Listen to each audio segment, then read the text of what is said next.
You see the scene around City Hall last night? I mean, we were there. I know.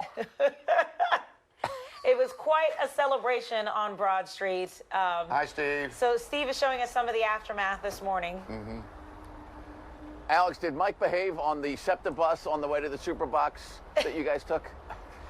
I don't actually know how he arrived to the stadium. We arrived separately, so I'm not sure how you got there. I chopped. Mike, I'm at your bus stop.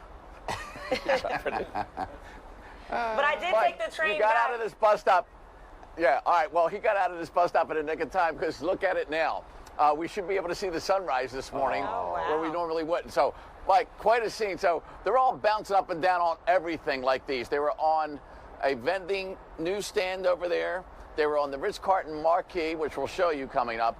And they were on this, and I'm on this thinking that's going to break through. And then I thought, man, they really made that big. And the police were trying to get these people off of this for their own good. And then, of course, as soon as I take my camera off, everybody else gets the video of them crashing through. And I think everybody was okay. But this is not glass. This is plastic. And now it's all piled up.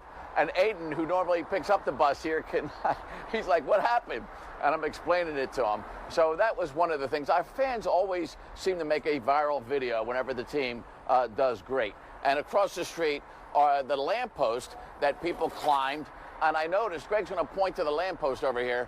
I noticed the traffic signals, which are still down, the pedestrian lights that tell you you can walk now. See the red hand going up? Now there's no hands in those two because they're broken. Here's video I shot as close as I could get. And I was counting. There was I thought, a capacity of 7 human beings on that pole. So those poles are pretty sturdy. And there was one guy taking shirtless selfies on one. And on the other, they had a rendition of the Lombardi Trophy. So the guy on top got to hold that up to cheers. And then one thing I noticed when I got home, and we haven't ran it yet, so I'm going to run it. It's going to be at the end of the soundbite.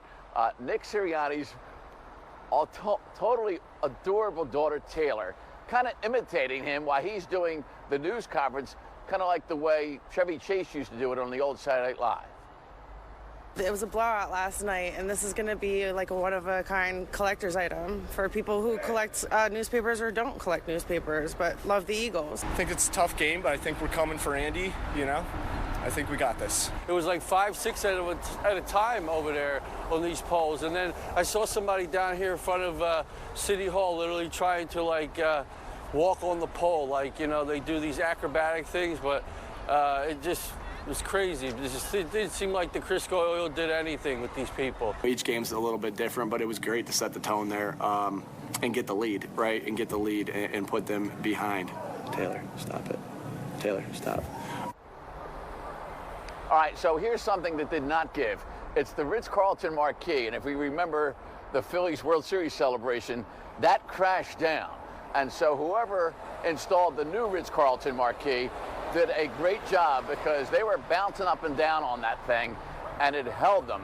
And it's still in one piece this morning. And one thing you saw all around the city was the Philly police having to escort all these VIPs. Maybe you were in there, Mike. I kept wondering who's in the big black Tahoes. So one shows up here post-game in front of the Ritz-Carlton, and guess who gets out? The NFL commissioner, Roger Goodell, who gets booed. And then when he goes to hit the door, he's locked out of the Ritz-Carlton because for safety reasons, they lock the doors like they do overnight. So he had to bang on the door, and nobody's over here, doorman-wise, and then he went around and got in eventually. So a lot of fans this morning said maybe Roger should have just came in on the Sesame Street bus instead of a black limousine. So just one of the interesting things you saw around here. But good job, whoever built and maintained and put that Ritz-Carlton marquee in, because it served as a trampoline, but it was safe and did not crash through.